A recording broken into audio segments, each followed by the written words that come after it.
Hello. It's time to get ready for some of my insightful observations because I do a lot of thinking, you know. I have a very keen mind.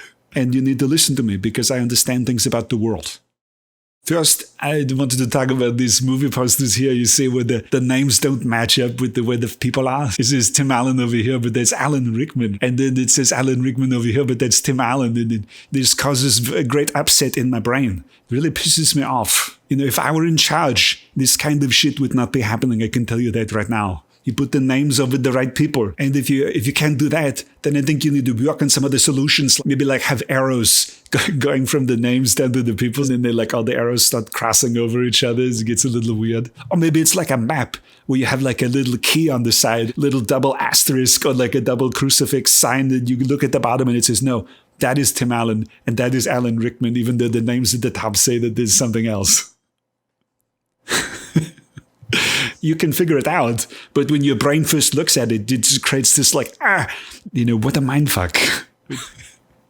Now this is fantastic because the name of the movie is Wrong Place. Yeah, it isn't the wrong place. It's almost too perfect. You know, when I first saw this, I thought that this was a joke, but this is a real thing. You know, I think another possible solution would be to have like a warning on there, like a caution label that says actors' names may appear in the opposite locations from the images. Caution, Josh Hartnett may be closer than he appears. Oh yeah, Florence Pugh. She's very hot. But I was thinking, she has like the least hot-sounding name in the world.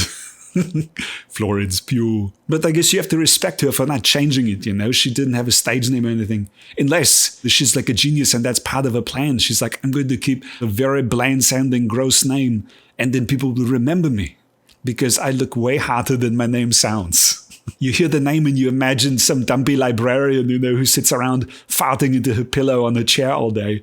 And then she comes in for the casting call and you're like, holy shit, she's hot. So maybe the other female celebrities, you know, they're going to follow suit. You start to create a stage name that sounds bad. Like Sydney Sweeney, she could be like Saren Swagsburg or something. Maybe they don't even need to have the same initials, you know, so Sydney Sweeney would be Henrietta Blurg. Griselda Blah. If she was going to give herself a stage name, you know, what would it be? Faith Phillips, Fiona Preston, Felicia Laplace. She wouldn't be as memorable that way. So I think it's good to stick with the Pew. These terrorist leaders nowadays who they kill, I don't recognize the names at all. Yahya, Hassan Nasrallah. Never heard of him before in my life. I used to remember the names, you know. There was Bin Laden, it is the big one, and then a few other guys. But now when they have these articles, look, they need to have a companion article that teaches you, who was this guy that we just blew up, and why did we blow him up? If the first time you hear about this guy is to hear that he's dead, I think we're down to the C team, right? The only people left are these nobodies. So I think it's okay to stop because we've won. But we just keep going because we created this whole machine, so now they need something to do. I guess that's everything. It's just a very quick update. I wanted to give you some of my thoughts. Now you've been educated, so just go back to your lives, you know, just keep going, go to work, stay with your families, have a nice holidays, and then in the background, all of the time, your mind will be processing what I have said. And then eventually you will have that moment where you go, he was right about everything. All right, goodbye.